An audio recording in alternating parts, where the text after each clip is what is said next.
तो कहानी शुरू होती है कीगो नाम के मांगा क्रिएटर से, जो कि अपनी गर्लफ्रेंड नात्सुमी के साथ रहता है। कीगो की स्ट्रगल चल रही है, पर नात्सुमी उसे पूरा सपोर्ट करती है। कीगो अपनी क्रिएशन लेके मांगा प्रोडक्शन के पास जाता है, जहां कीगो का काम प्रोडक्शन को काफी अच्छा लगा।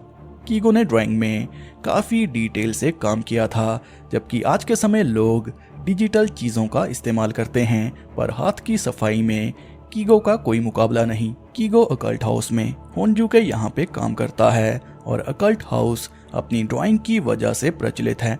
कीगो का काम प्रोडक्शन को काफी अच्छा लगा, पर ये लोग उसे ये बोल के जाने को कहते हैं कि तुम्हारे कैरेक्टर्स की पर्सनैलिटी में दम नहीं, थोड़ा सस्पेंस और थ्रिलर ऐड करो ताकि लोग इससे रिलेट कर पाए। अब ये सुन के कीगो हिम्मत छोड़ चुका था।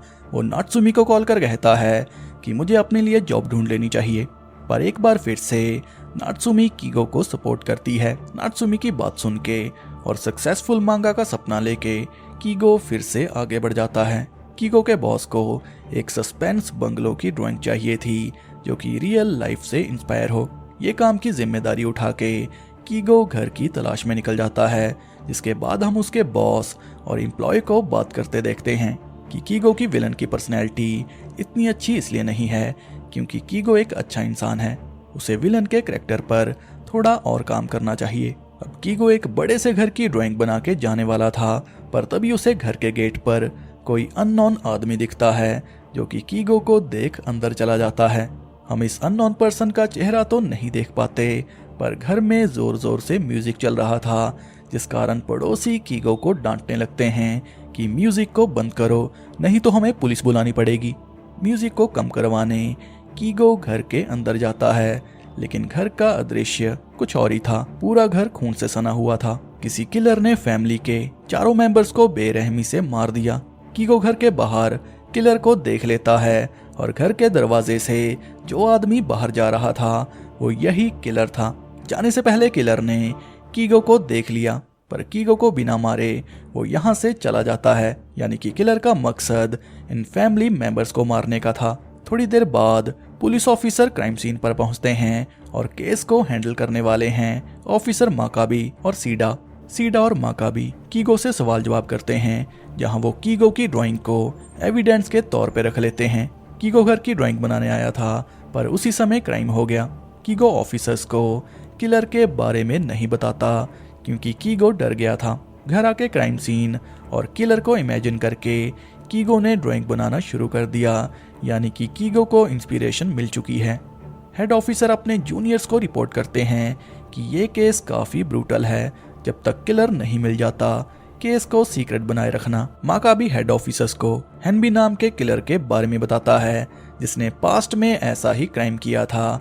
ये बंदा साइको किस्म का है। सीडा और माकाबी हेनबी को पकड़ लेते हैं, जो कि डर के मारे क्राइम को कन्फेस कर लेता है कि फुनाकोशी फैमिली को मैंने मारा। जब शहर में दो सीरियल किलर हों तो एक दूसरे के काम का क्रेडिट लेना फकर की बात है।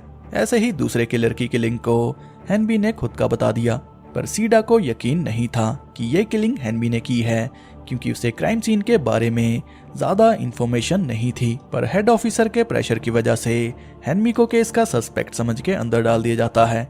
टीवी पर हेनबी को कीगो हैरानी से देख रहा था, क्योंकि ये किलर नहीं है, लेकिन फिर भी कीगो पुलिस को असली किलर के बारे में नहीं बताता। कहानी कई समय आगे बढ़ जाती है, जब हराई फैमिली को हिल्स में वही किलर मिलता है। ये लोग लिफ्ट के चक्कर में किलर को गाड़ी में बिठा लेते हैं। इनोसेंट फेस और क्यूट हरकतें करके किलर खुद का नाम मोरोजोमी बताता है। मीठी मीठी बातें करने के बाद मोरोजोमी कहता है कि 4 लोगों की फैमिली हैप्पी होती है, 3 या 5 की फैमिली हैप्पी नहीं होती। मोरोजोमी की ऐसी बातें सुन के पति और पत्नी डर गए थे, और तभी मोरोजोमी उनके बेटे से राइजिंग सन और 34 के कॉमिक के किलर के बारे में बात करता है कि कॉमिक में जो डैगर नाम का सीरियल किलर है वो बिल्कुल मेरे जैसा दिखता है। डैगर के बारे में बात करते ही मोरोजोमी की हरकतें बदल गई थी। फैमिली में से पत्नी मोरोजोमी को कार से उतरने को कहती है, पर शायद इसने सीरियल किलर की मूवीज नहीं देखी। कभी सीरियल किलर की ईगो हर्ट मत करना। थोड़ी देर बाद पुलिस को फैमिली की डेड बॉडीज मिलती हैं, जिन्हें मोरोजोमी ने बेरहमी से काट के फेंक दिया था। ऑफिसर सीडा को कार की छत से नाइफ मिलता है जिससे किलर ने पूरी फैमिली को स्टैब किया था। पुलिस की पूरी टीम नाइफ को देख के कंफ्यूज थी क्योंकि किसी को नाइफ नहीं मिला, लेकिन सीडा ने ढूंढ लिया। ये देख माका भी कंफ्यूज था और तभी सीडा उसे कहता है कि इसी नाइफ से किलर ने फुनाकोशी फैमिली का कत्ल किया था। सीडा माकाबी को कॉमिक दिखाता है कि किलर ने कॉमिक से क्राइम को कॉपी किया और तुम्हें जानकर हैरानी होगी, ये कॉमिक का क्रिएटर आई विटनेस कीगो है। माकाबी कीगो को किलर मान रहा था, पर सीडा का कहना था कि किलर कोई सन की कॉपी कैट है। वो खुद को सीरियल किलर डैगर समझता है। पुलिस डिपार्टमेंट हेनमी को किलर मानती है, पर सीडा का कहना था कि हेनमी एक पागल आदमी है। उसने क्राइम कन्फेस करने के अलावा कुछ नहीं किया कि फैमिली को क्यों मारा, कैसे मारा और कब मारा, और सीडा की नज़र में हेनमी इनोसेंट है। अब इसके बाद हम कीगो को देखते हैं जिसके हालात काफ़ी बदल चुके हैं। वो पहले से अमीर हो चुका है, सक्सेसफुल मांगा। सीडा और माकाबी कीगो से सवाल जवाब करते हैं कि कॉमिक तुमने कैसे लिखी। कीगो ने ये कॉमिक रियल कैरेक्टर से इंस्पायर होकर लिखी और जो क्राइम उसने पहले देखा था, ये कहानी वहीं से शुरू हुई।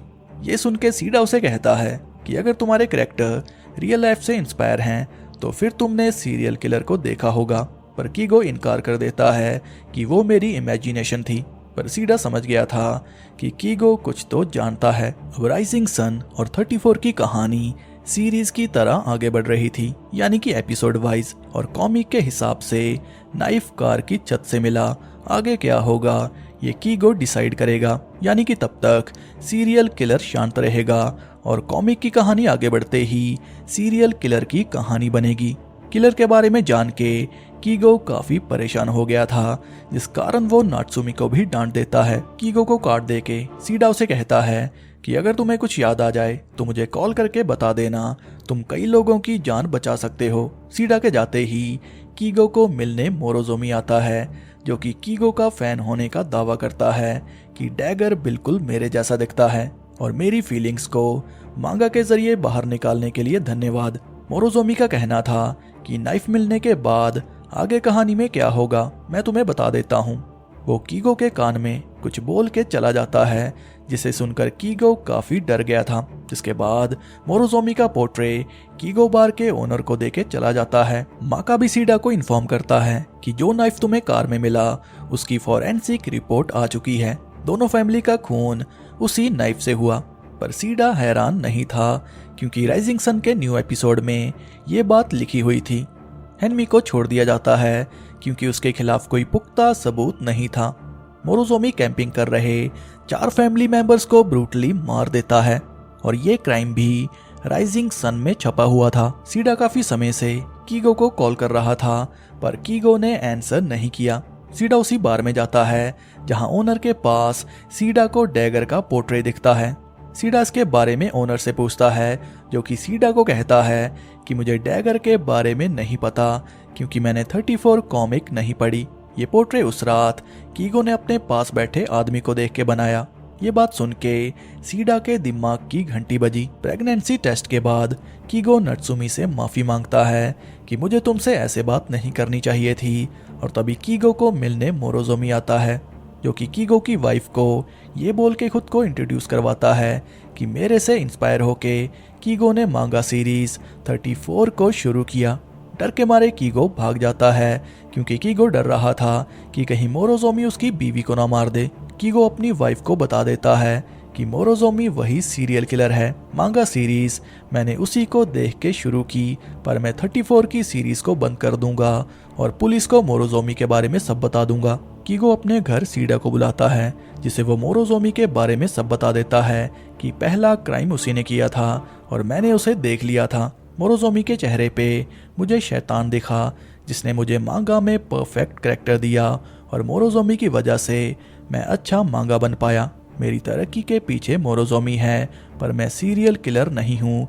मैं चाहता हूँ कि जल्दी पुलिस मोरोजोमी को अरेस्ट कर ले क्योंकि वो मेरी कहानियों को सच करने में लगा है। कीगो अपने बॉस को 34 सीरीज को बंद करने की बात करता है, पर 34 अच्छा प्रॉफिट दे रही थी, इसलिए बॉस उसे कहता है कि थोड़ा सा ब्रेक ले लो, एक अच्छी एंडिंग लिखने के बाद 34 को ख़त्म कर देना क्योंकि जनता हमारे लिए इम्पोर्टेंट है। कीगो को मिलने मोरोजोमी आता है, जो कि सीरीज को बंद करने का कारण पूछता है और गुस्से में कीगो उसे ये बोलता है कि मैं मांगा के चक्कर में किसी खूनी को हीरो बनने नहीं दूंगा। ये सुन के मोरोजोमी को गुस्सा आ जाता है कि हम दोनों एक हैं, फर्क इतना है कि तुम 4 फैमिली मेंबर्स को मांगा में मारना पसंद करते हो और मैं रियल में। मोरोजोमी कीगो से आखिरी खून के साथ फाइनल एपिसोड लिखने को बोलता है, जिसके बाद हम सीडा को देखते हैं जिन्हें कीगो की पहली ड्राइंग से घर के बाहर खड़े ट्रक के बारे में पता चलता है और इस ट्रक को मोरोजोमी चलाता था। सीडा और उसकी टीम मोरोजोमी के अड्डे को ढूंढने की कोशिश करती है पर कोई एविडेंस नहीं मिलता। मोरोजोमी डिसाइड करता है कि कीगो सीरीज को कंटिन्यू रखे या फिर ना, मैं खून तो करता रहूंगा। और मोरोजोमी के घर की हालत बता रही थी कि मोरोजोमी कितना डेंजरस है। अब दूसरे दिन एक और फैमिली के 4 मेंबर्स को मोरोजोमी ने बेरहमी से मार दिया। सीडा कॉमिक में एक मिस्टीरियस चीज को नोटिस करता है जो कि क्राइम सीन से अलग थी। कॉमिक में कूजो नाम की विलेज का बोर्ड था और सीडा इसके बारे में कीगो से पूछता है, जो कि सीडा को कहता है कि कूजो 1988 में एक अबैंडन विलेज थी जहां लोगों का कल्ट था जो कि मानते थे कि 4 लोगों की फैमिली हैप्पी फैमिली होती है। पर अचानक से विलेज के लोगों के साथ कुछ घटना घटी जिसके बाद किसी का कुछ पता नहीं चला। पर कीगो ने इसके बारे में जानने की कोशिश की और उसी के हिसाब से 4 फैमिली मेंबर के खून को सीरीज में ऐड किया। अब दोनों नोटिस करते हैं कि क्राइम सीन की लोकेशन कॉमिक से मैच कर रही थी, यानी कि मोरोजोमी एरिया को अच्छे से जानता है और हो सकता है वो इसी कल्ट का हिस्सा हो। इसके बाद सीडा चला जाता है पर तभी उसे मोरोजोमी दिखता है और इससे पहले वो कुछ कर पाता, हैनमी सीडा को स्टैब करके मार देता है। जी हाँ, हैनमी। अब सीडा के मरते ही कीगो डिसाइड करता है कि वो 34 को बंद कर देगा, पर माकाबी उसे कहता है कि तुम्हें फाइनल एपिसोड लिखना चाहिए। सीडा तुम्हारा फैन था, तुम्हें उसके लिए करना चाहिए। घर आके कीगो 34 की फाइनल एंडिंग लिखता है, जिसे सुनकर प्रोडक्शन काफी खुश था क्योंकि कई दिनों के ब्रेक के बाद कीगो ने काम को शुरू किया। और फाइनल चैप्टर में कीगो ये लिखता है कि डैगर उसके पेरेंट्स और बहन को मारने आया, पर उल्टा कीगो ने डैगर को मार दिया। माकाबी कीगो के साथ रेडी था कि जब मोरोजोमी तुम्हें मारने घर आएगा तो हम उसे अरेस्ट कर लेंगे। पर फाइनल चैप्टर से मोरोजोमी निराश हो गया। वो कीगो को कॉल कर कहता है कि तुम्हारे पापा की दूसरी शादी है, इसलिए तुम्हारी हैप्पी 4 फैमिली नहीं है। मोरोजोमी का कहना था कि उसने रियल 4 की हैप्पी फैमिली ढूंढ ली है। अब ये सुनकर कीगो काफी डर गया था। वो अपनी वाइफ को कॉल करता है जो कि कीगो को खुशखबरी देती है कि मेरे पेट में 2 बच्चे हैं, यानी कि 4 की हैप्पी फैमिली। अब ये सुन के कीगो समझ गया था कि डैगर उसी के घर गया होगा, पर घर में घुसने से पहले ही डैगर यानी कि मोरोजोमी कीगो पर अटैक कर देता है। वो नात्सुमी को भी जख्मी कर देता है, पर तभी कीगो उसे कहता है कि चैप्टर के हिसाब से पहले मुझे मारो। मोरोजोमी कीगो पर गुस्सा करके कहता है कि तुम तो कॉमिक में छाप देते हो कि डैगर ने फैमिलीज को कैसे मारा, लेकिन क्या तुम्हें पता है खून करने में कितनी एनर्जी लगती है, शरीर थकान से टूट जाता है। मोरोजोमी काफी थक गया था और इससे पहले वो कीगो को मारता, कीगो नाइफ छीनकर मोरोजोमी पर अटैक कर देता है। पर तभी माकाबी कीगो को रोक लेता है कि ऐसा मत करो। अब यहाँ पर कीगो और मोरोजोमी के चेहरे पर हम एक ईवल स्माइल को देखते हैं और इससे पहले कीगो मोरोजोमी को मारता, माकाबी कीगो को शूट कर देता है, पर बुलेट प्रूफ जैकेट के कारण कीगो बच गया और कहानी का अंत वैसा ही हुआ जैसा कीगो ने कॉमिक में लिखा था। बस फैमिली कीगो की थी, ना कि स्टेप फैमिली। अब कोर्ट में हैनमी और मोरोजोमी के रिलेशन के बारे में पता चलता है। हैनमी जब 16 साल का था तो उसने 4 फैमिली मेंबर्स को मार दिया था और तब से मोरोजोमी हैनमी का फैन बन गया। पर जब बाद में मोरोजोमी ने 4 फैमिली मेंबर्स को मारा तो हैनमी उसका फैन बन गया। कहानी के आखिर में हमें नात्सुमी को दिखाया जाता है जो कि अपने ट्विन बच्चों के साथ थी, पर बाहर से कोई उस पर नजर टिकाए बैठा था और मेरे हिसाब से ये हैनमी होगा। ये लोग आसानी से कीगो को नहीं छोड़ेंगे। तो कहानी सिंपल थी।